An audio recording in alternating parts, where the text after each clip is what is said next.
Mr. Speaker, let's turn our attention to water. The cries of the people of Westmoreland Western is continuous, and it grows louder each and every day.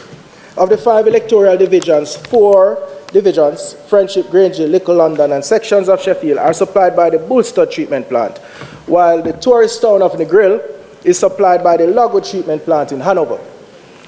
Mr. Speaker, with the entire constituency relying on these 2 treatment plants, it is clear that any disturbance or disruption at either Bullstud or Logwood facilities poses significant challenges to the residents of Westmoreland Western.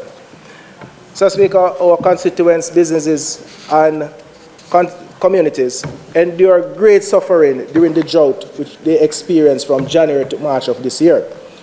While the parish of Westmoreland, St. Elizabeth, St. Catherine, Kingston and St. Andrews, St. Thomas, Portland, St. Mary, Trelawney, and Hanover all felt the impacts of this drought, Westmoreland and Hanover were the hardest hit, with projections indicating that these 2 parishes will have a long-term drought conditions up to May 2024. During this period, my constituents, much like the biblical figure Elijah, prayed for rain, seeking relief and hoping for rain to nourish the land. Mr. Speaker, there is a saying, a friend in need is a friend indeed. I want to take a moment to place on record my appreciation to, he was then the minister in charge of water, Matissa Muda, Minister Edmund Bartlett, Delano Severite, and the TP-DECO team, who all made time to visit Negril for not just 1 but 2 emergency stakeholder meetings to share plans, actions, and strategies by the government in solving the crisis.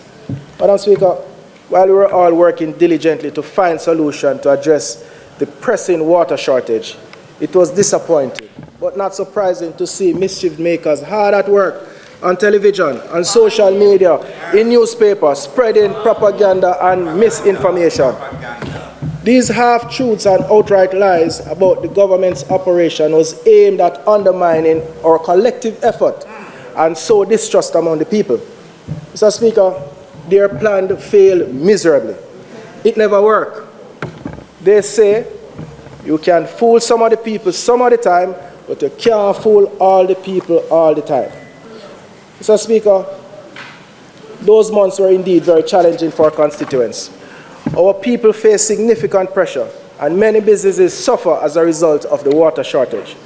As their representative, I took action to negotiate and to advocate, and was successful in getting the National Water Commission to increase the number of trucks dispatched to Westmoreland Western. At one point, we had more than 50% of NWC's fleet of trucks dedicated to distributing water in the constituency. It was an extraordinary time. Funds allocated for the trucking of water was quickly exhausted as most catchments, community tanks, and reservoirs were dry. Mr. Speaker, then there was the issue of the water tank.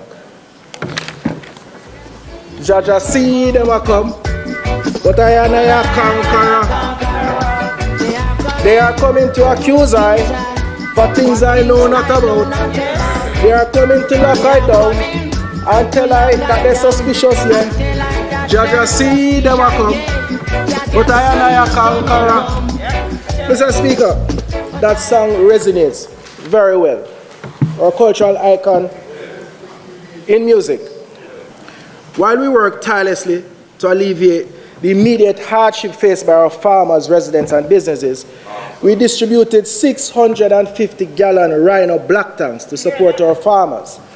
However, during the distribution efforts, a mischief maker who identified himself as a vice president of the People's National Party took it upon himself to create several misleading videos, claiming that a car wash next to our constituency office had received 10 tanks.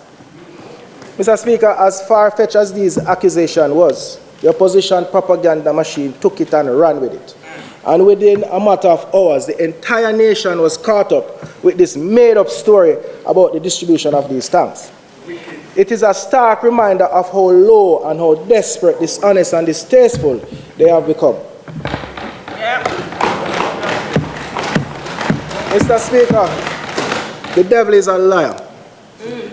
Despite their attempts to undermine our work, we remain focused on representing our people and ensuring they receive the hope they need.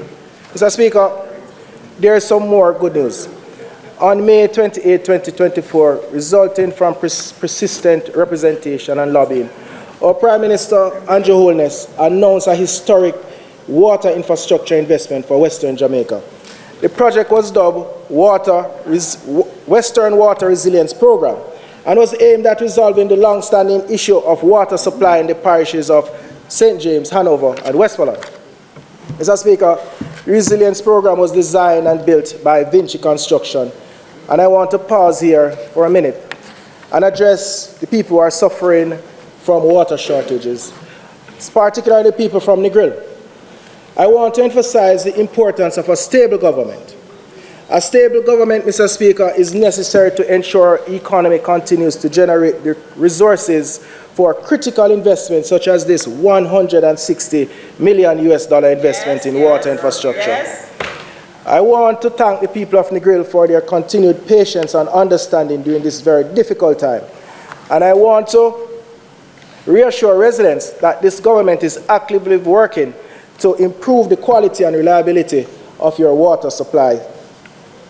Mr. Speaker, the government is providing hope and committed to serving the people of Westmoreland, Western, and in Jamaica in ensuring that every citizen has access to portable and reliable water.